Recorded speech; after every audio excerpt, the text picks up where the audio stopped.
Links are out. Tactical visor in. The Fusion trying to avoid him here, but they don't really have anywhere to run. And Neptune's caught him in there. Great for Linkster. Perfect opening. Perfect finish.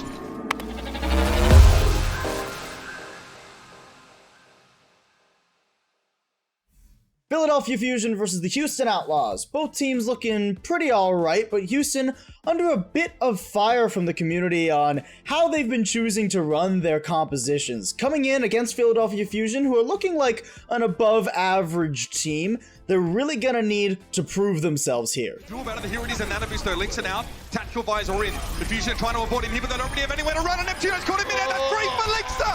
Perfect opening. Perfect finish. Can't argue with that one. You know, we don't get to see a ton of DPS, but the Houston Outlaws, especially on Busan, are more than willing to oblige, and here Lynx are on the Soldier going on a gargantuan flank. Philly has no idea, and with the Nanovisor, cleans up house. To switch out of, they don't have like a player in the match who can play D.Va. They can play the Zarya, so maybe you run like a Winston with the Zarya, but I mean, the Outlaws, they roll through this first fight. Doesn't look like they're going to be forced to switch. Who has to recall? Salvo now coming out for the Philadelphia Fusion. They still have EMP in reserve. The Outlaws not able to force that out. Finally, Philly get on the board for the first time in this entire map of Nepal. Yeah, no coalescence. The least optimal support ultimate to happen. Still going to help in a pinch. Smuma goes down. Bit of extra damage from Boombox. Definitely goes a long way. That's the sound barrier now folded in to that group of support ultimates. With Boyd being removed from the fight, Philadelphia Fusion look to avoid him back up. The Outlaws, they got forced off of their damage dealer focus composition. And now Philly gets out teamwork and coordinate this roster. Which one would you? That's a great point. These aren't the 3-3 specialists set up here for the Houston Outlaws. Will have to make do, and they do in the first fight. Getting Carpe earlier is definitely a good sign. But the Transcendence from Raucus will keep them standing now. As the point is taken back by the Outlaws, and now we go straight into overtime. The Graviton Surge was placed on the assumption the Fusion would push further, but they disengaged for just a moment. Linkser, big oof there, buddy. You're throwing the grav on the wall, you're trying to get Sato, but just doesn't work out. I mean, you see what he's going for, though, right? He's trying to catch the main tank, and it's not a bad idea. Locking down the main tank can often win you out fights, but Arhan knocks him back so the grav finds nothing, and this is just another small example. Houston Outlaws, their GOAT's composition, that 3-3, just doesn't seem to be on the same page, and it makes Linkser look like a little bit of a GOAT himself, as the grav just whiffs completely. Houston had bits and pieces where they looked really dominant here on Busan, but they couldn't piece it together. They threw away important fights, and they're gonna have to clean it up heading into Temple of Anubis. At the end of that. It's interesting, you know, you play, you know, all these crazy mechanically skilled, you know, damage dealer roles for a while. Bangarang slicked up.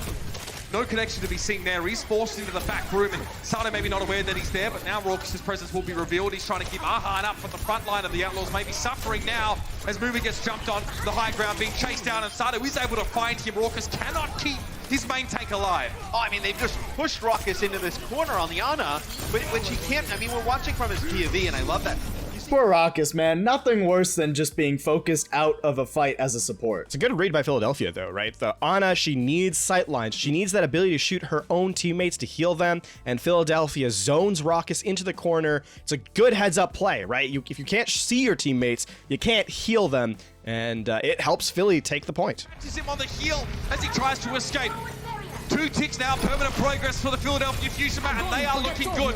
Graviton just to get rid of Dante here, and Arhan does not want to walk into that one, but he has to get in there now. They do have a Graviton Surge, so Boombox does need to get that Transcendence ready to go right now, or he won't be able to keep his team alive. No! Just a little bit too late. Boombox goes down before he has a chance to use it.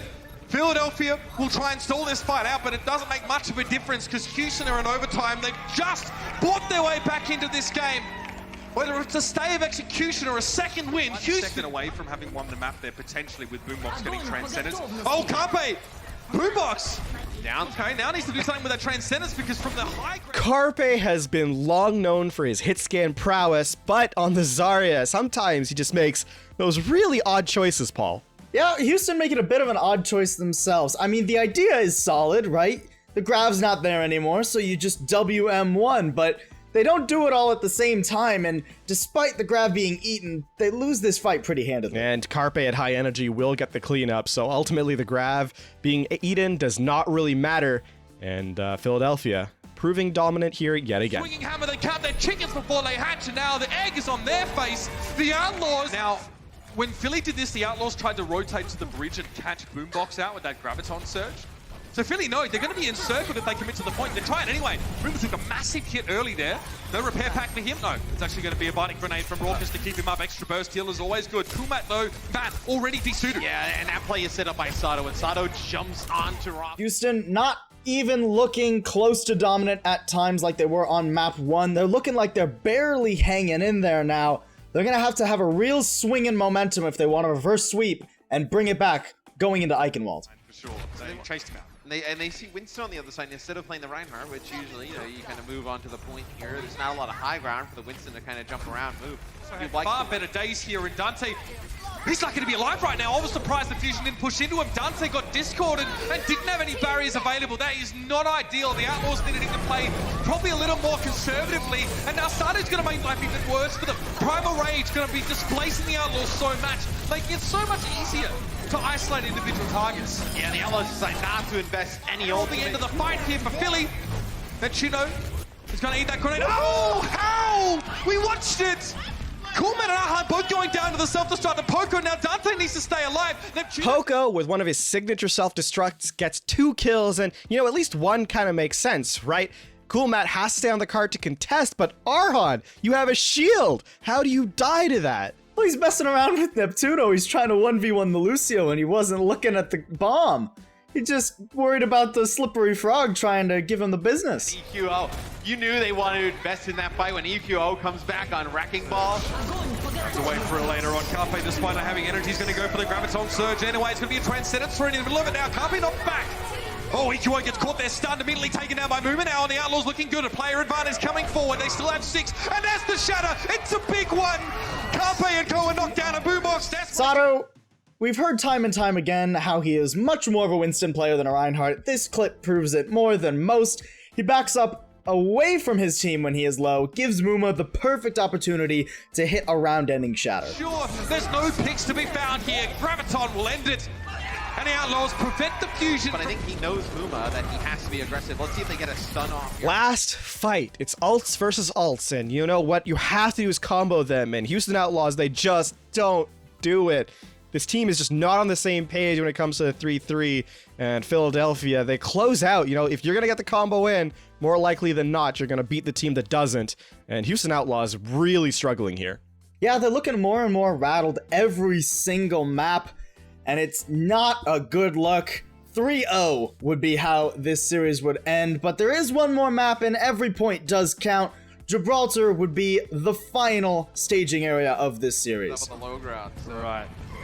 Not what the doctor ordered. He's going to try and save the day. Carpe can't afford to pay attention to him right now, but a Primal Rage might be the go for Sato here. Yeah, this is no, we want to get caught with an angry. What's that? Oh!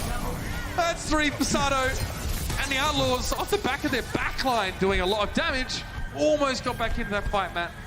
You know, I expected Muma to really get the better of Sato today in this tank match, and I think I'm just pleasantly surprised with Sato's play. Like, we know he's a very strong player. Torment out of the way, it's time to strike, and that he does. Drops in from the top rope.